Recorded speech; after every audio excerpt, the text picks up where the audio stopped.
Bom, tá para sair o próximo jogo do God of War aí, e ele traz alguns deuses de outras tradições, outras matrizes, especificamente Egito e budismo tibetano estão confirmados com a deusa Sekhmet e com o deus Begtse. E aí nesse vídeo eu vou comentar um pouco sobre essas figuras a partir das tradições religiosas, mitológicas associadas a elas, né? Isso o pessoal pediu lá no Discord, sugeriu essa pauta também nos comentários aqui no YouTube. Então não é um tema assim tão típico falar de jogos aqui, mas acho que vale a pena pela temática mitológica. E aí, no direto ao ponto, vamos para a Sekhmet, né? A Sekhmet, antes de entrar numa análise visual de que eu achei dela no jogo, né?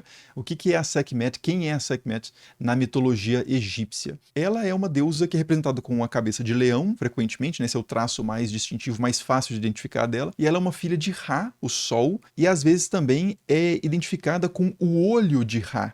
Isso é muito característico da mitologia egípcia, e não só dos egípcios, mas é muito forte entre os egípcios, a ideia de uma certa fluidez da identidade divina. Não há fronteiras de personagem, assim, de persona, de personalidade tão claras entre os deuses. Então, o que eu quero dizer? Às vezes, o Sol, que é um deus, Ra, ele tem um olho que às vezes tem uma certa autonomia, que é um deus por ele mesmo. E esse olho pode se expressar como Hathor, que é a mãe de Horus, e pode se expressar como Sekhmet também, que é essa deusa com cabeça de leoa. E às vezes Hathor se transforma em Sekhmet, ou o próprio Ra, quando está irado, ele é Sekhmet. Então, enfim, mas é só para marcar nessa diferença entre o material original mitológico e religioso, teológico, né, que é muito menos lógico, é muito menos preciso do que uma narrativa ou uma construção de personagens de um jogo de videogame ou de um filme. Mas dito isso, voltando para Sekhmet no Egito, Sekhmet significa poderosa e de fato a expressão, né, a característica mais forte dela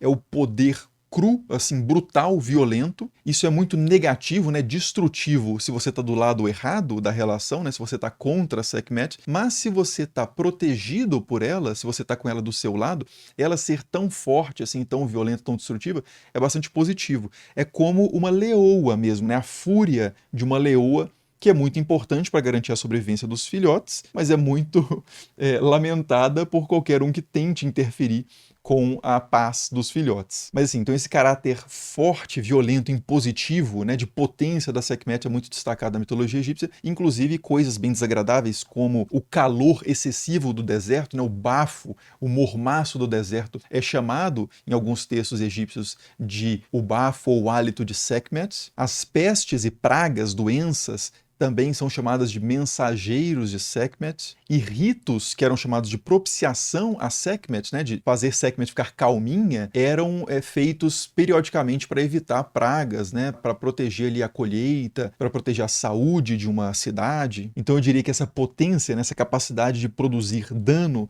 é bem característico da Sekhmet e é muito adequado ao God of War, que é um jogo bem heavy metal assim, em termos de pancadaria. E a Sekhmet, inclusive, é uma deusa da guerra, de certa forma, né? God of War, deus da guerra, né?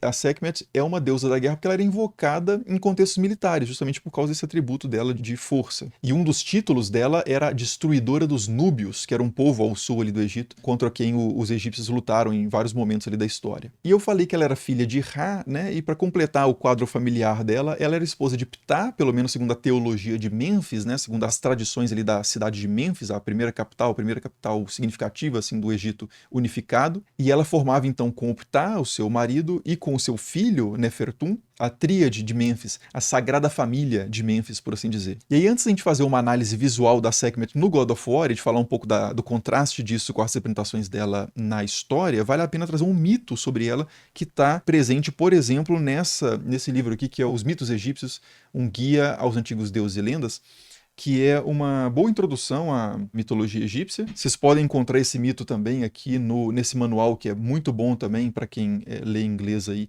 que é o The Complete Gods and Goddesses of Ancient Egypt, né? O guia completo de deuses e deuses do Antigo Egito. Então ficam aí essas recomendações de leitura para quem quiser se aprofundar, né? Mas o mito que eu quero trazer aqui é o mito de quando o Sol, Ra, estava velho já no seu trono, estava amolecendo, perdendo o vigor no seu trono, e aí os mortais, que eram súditos desse grande rei celestial, eles começam a conspirar para sair do domínio desse rei, né, para escapar do jugo desse rei, e eles começam a conspirar e o Sol vê, que tudo vê, né? O Sol vê essa conspiração e envia o seu olho para atormentar os mortais, para mostrar ainda que ele tem muito vigor e força para os mortais, né, para acabar com essa conspiração. E esse olho, na forma de Hathor, a mãe de Horus, começa a destruir, aniquilar a humanidade, né, de uma forma extremamente violenta, e ela é misturada ou se converte com a figura de Sekhmet nesse contexto também. Quanto mais sede de sangue ela tem, quanto mais descontrolada na sua fúria ela se torna, mais ela se torna Sekhmet. E aí o próprio Ra começa a ficar preocupado e repensa o que ele tinha feito. Ele queria só dar um susto, mais ou menos, na humanidade, né?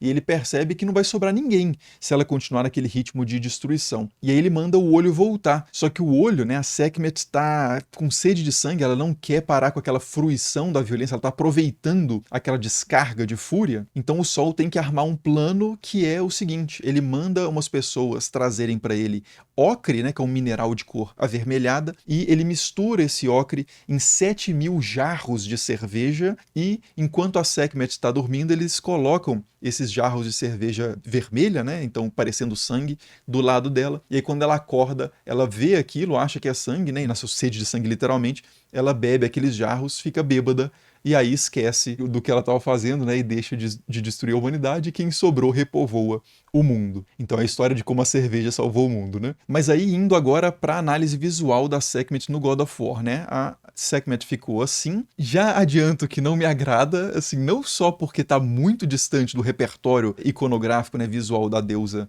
no Egito Antigo, mas porque eu achei feio de uma forma assim, se fosse um personagem inventado do nada também eu não gostaria. Mas fazendo o contraste com a arte sobre a Sekhmet que a gente encontra de fato no Antigo Egito, lá a gente tem geralmente uma mulher com uma cabeça de leoa, ela tem vestes vermelhas, que pode representar a sua relação com uma parte específica do Egito, ou pode representar a sua relação com o sangue, né, com a violência, com a guerra, e ela tem um disco solar na cabeça também que mostra essa sua relação, a sua procedência a partir de Ra. Aqui no God of War, ela é verde, o que eu já acho bem estranho. Ela não tem nenhuma característica de leoa, assim, muito evidente. Ela tem, tipo, talvez o que remeta mais a leão seja o fato dela ter juba, mas, enfim, tem essa serpente aqui, né, a cobra na cabeça, né, o chamado Ureu, que é um símbolo característico dos faraós, dos deuses, né, representa essa questão do terrível também, que é ambíguo moralmente, né? O terrível que é bom quando o terrível está com você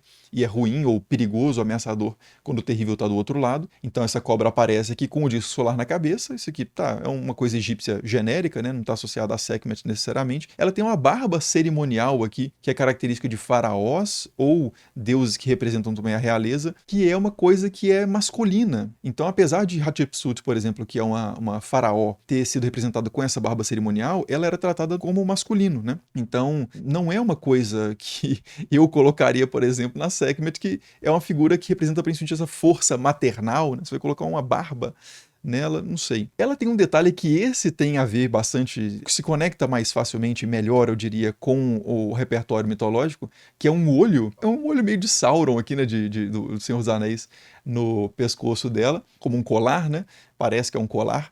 E esse olho tem a ver porque ela é associada ao olho de Ra, como eu falei, né? Mas eu acho que eles carregaram a mão demais na cobra, no Ureu, e ela é verde, aí fica remetendo talvez ao Edget, né? Que é associada à cobra, uma deusa aqui representada pela cobra, e não tem muito de leão. A questão do verde, eu tenho uma desconfiança que é que mas assim, no artigo da Wikipédia, a cara da Sekhmet é verde. Eu não sei de onde exatamente eles tiraram isso. Eu nunca vi, eu não lembro de ter visto nunca, pode ser ignorância minha simplesmente, né? Mas eu não lembro de ter visto a Sekhmet representada com o rosto verde. Eu já vi vários relevos, né, pintados dela com tons amarelados ou avermelhados, que remetem mais ao leão mesmo, ou à leoa. Agora, não sei se o pessoal que fez o design viu essa imagem dela no Wikipedia com o rosto verde e puxou o verde daí, não sei. Mas eu acho esse verde meio nada a ver. É um verde que remete mais a Osíris, remete aos deuses mortos, né? O Ptah, será que é isso? O Ptah, que é o marido de Sekhmet, ele é representado como verde, como uma figura mumificada. Esse verde geralmente está associado à morte e à fertilidade, paradoxalmente. E o Ptah, ele tem essa barba cerimonial, né? Será que ela é meio que uma mistura do Ptah com a Sekhmet? Será que na história, no enredo do jogo, há uma espécie de fusão desses deuses do marido e da mulher? Não sei. E aqui nessa imagem ela aparece do lado da outra figura, né, que vai aparecer nesse God of War, que é o Begtse, que esse aqui eu já tenho outros comentários para fazer e vamos falar sobre ele historicamente, né? Quem que é o Baek-tse, né? O Baek-tse é uma divindade que hoje está associada ao budismo tibetano, mas originalmente ele era de religiões, ele é de cultos locais da Mongólia pré-budista, e o nome do Baek-tse significa cota de malha, né? Não cota de malha nesse sentido. Esse aqui não é uma cota de malha, né? Esse aqui é um insider, como vocês bem sabem, né? Eu tô sempre de insider. Essa é uma de manga comprida, porque tá meio frio aqui em Belo Horizonte. Então eu tô com a Tech T-shirt de manga comprida, né? Que é excelente, super confortável, né? Tem a tecnologia anti-odor, como a de manga curta também. E tá com 30% de desconto, não só ela, mas todos os itens da Insider estão com 30% de desconto para novos clientes. Então se você nunca comprou lá, a hora é essa, né? 30% com o cupom ESTRANHA. E vocês podem clicar direto no meu link, que eu vou deixar no primeiro comentário fixado e na descrição do vídeo, o cupom já entra automaticamente também. Então a Insider, a não ser se você estiver numa situação de guerra, aí uma cota de malha, né? Se você estiver numa situação de guerra em que as pessoas te ameaçam com objetos pérfuro-cortantes, aí uma cota de malha pode ser uma opção melhor. Mas caso você esteja num contexto normal, como eu aqui, uma Insider vai ser uma opção bem superior a uma cota de malha, né? Mas voltando lá para o cota de malha, né, para o Baek-tse, essa divindade guerreira, ela foi ressignificada ao longo da história, porque originalmente ela era ligada literalmente à violência física, mesmo à capacidade de destruição do seu adversário, mas quando o budismo triunfa na Mongólia, né, o budismo de matriz tibetana, que é uma forma muito específica de budismo que articula ideias, doutrinas, práticas do budismo Mahayana com o budismo Vajrayana, e com elementos locais do chamado Bon, do Tibete pré-budista, né? Toda essa nova configuração de budismo, ela se espalha e se consolida também na Mongólia, né? E é nesse espaço, então, que esse budismo específico vai se desenvolver e vai absorver também elementos locais, né? Vai fazer com que elementos locais sejam reinterpretados ali na Mongólia, e o Baek-tse é uma dessas coisas, uma dessas entidades que é reinterpretado. E como que ele é reinterpretado? Dentro do budismo na Mongólia, o Baek-tse não é mais uma entidade da guerra literal. Ele é uma entidade associada à guerra espiritual, digamos assim. Ele é uma figura positiva que destrói, ele é um Dharmapala, né? É um protetor do Dharma. Dharma é o caminho, né? A doutrina, o dever, a conduta correta, como queira traduzir isso, né? Uma palavra muito carregada de sentido, mas é o ensinamento dos Budas, fundamentalmente, e ele é o protetor desse ensinamento. E nessa capacidade, ele, com a sua fúria, ele canaliza, direciona o seu poder para destruir os obstáculos que se colocam no caminho, né, no Dharma, no caminho em direção à iluminação. Então é uma fúria que não é voltada para se vingar, por exemplo, se alguém fizer alguma coisa contra você, você invoca ele para ele te ajudar a destruir o seu agressor. Não, ele vai te ajudar a superar, por exemplo, a ideia de vingança, que seria negativa em relação a você mesmo, né? Continuar nesse espírito de vingança seria algo que prejudicaria o seu próprio progresso espiritual. Então a fúria do Baek-tse, assim como a fúria dos Dharmapalas em geral, ela é contra, por exemplo, o apego, contra a ignorância e não contra inimigos físicos, pessoas reais. Esse é um tema, inclusive, essa conversão, digamos assim, de entidades locais para um novo papel dentro do budismo, né, como Dharmapalas,